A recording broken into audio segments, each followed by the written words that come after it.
எங்களோட முழு அர்ப்பணிப்போட ரொம்ப பயபக்தியா அதை செஞ்சோம் சார். அந்த நம்பிக்கைய நீ ஏற்கனவே கொடுத்துட்டிய கண்மணி. All the very best Kanmani. Thank you sir. Thank you so much sir. கண்மணி அம்மா என் கண்ணே நல்லா இருக்குமா? நல்லா இரு கண்மணி சூப்பர்.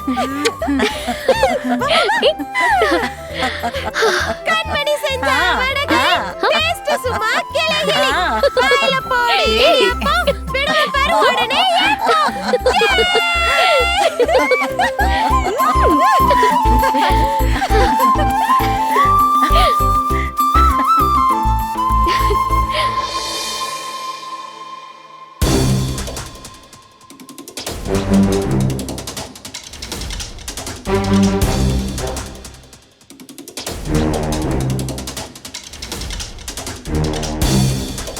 யார் பார்த்த வேலை இது?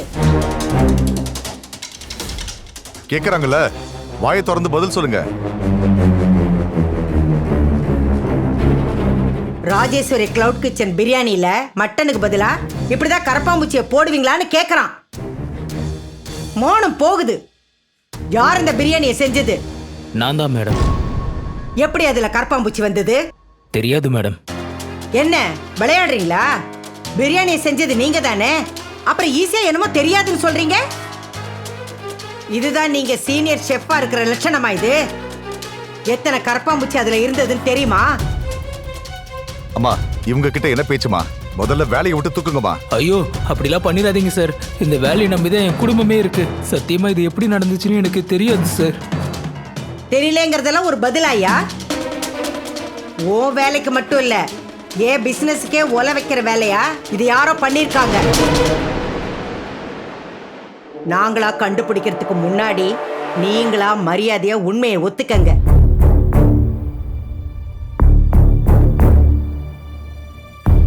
மேடம், மனசாட்சி இருக்கிற யாருமே இப்படி செய்ய மாட்டாங்க மேடம். என் குழந்தை மேல சத்தியமா சொல்றேன், எனக்கும் இதுக்கும் எந்த சம்மதமும் இல்லை. கார்த்திக் சாரும் செந்தில் சாரும் டேஸ்ட் பண்ணி பார்த்துட்டு நல்லா இருக்குன்னு சொன்னதுக்கு அப்புறம் தான் பிரியாணியை கிச்சனை விட்டு வெளியே போச்சு மேடம். ஆமா பாட்டி, நிஜமாவே பிரியாணி நல்லா செஞ்சிருந்தாங்க. டேஸ்ட்ல எந்த பிரச்சனையும் இல்லை. ஆமா பாட்டி, நானும் தான் சாப்பிட்டு பார்த்தேன். எனக்கும் அதுல எந்த வித்தியாசமும் தெரியல. டேய் முட்டாள், இங்க பிரச்சனை டேஸ்ட பத்தி இல்ல, அதுல எப்படி கரப்பாம்பூச்சி வந்துச்சுந்தா. அப்ப இவங்க 2 பேரும் டேஸ்ட் பண்ணி பார்த்ததுக்கு அப்புறம் தான் அதுல கரப்பாம்பூச்சி வந்திருக்கணும். வந்திருக்கோம்னா அது எப்படி சும்மாவா வரும்? யாரோ வேணும் தான் அப்படி பண்ணிருக்காங்க. இத பாருங்க, ஒழுங்கா உண்மையை ஒத்துக்கங்க. மேடம், 15 வருஷமா இந்த கம்பெனியில் நான் வேலை செய்கிறேன். சாப்பிட்ற பொருளை யாராவது வேணும்னு இப்படி பண்ணுவாங்களா? அப்போ வேணும்னே யாரும் செய்யலன்னா இப்படி ஒரு தப்பு நடந்ததே தெரியாம இருந்திருக்கீங்க. அந்த அளவுக்கு அலட்சியமா இருந்திருக்கீங்க எல்லாரும் இல்ல? தலை குனிஞ்சா போதாது, யார் இதுக்கு பொறுப்பேத்துக்கிறது? நீங்க கேட்டதுக்கு மேல உங்க எல்லாருக்கும் நான் சம்பளம் ஏத்தி கொடுத்துருக்கேன். இதுதான் நீங்க என் கம்பெனிக்கு கொடுக்குற மரியாதையா? என் தொழிலையே முடக்கி போடுற அளவுக்கு இவ்வளவு கவனக்குறைவா பொறுப்பே இல்லாம இருந்திருக்கீங்க.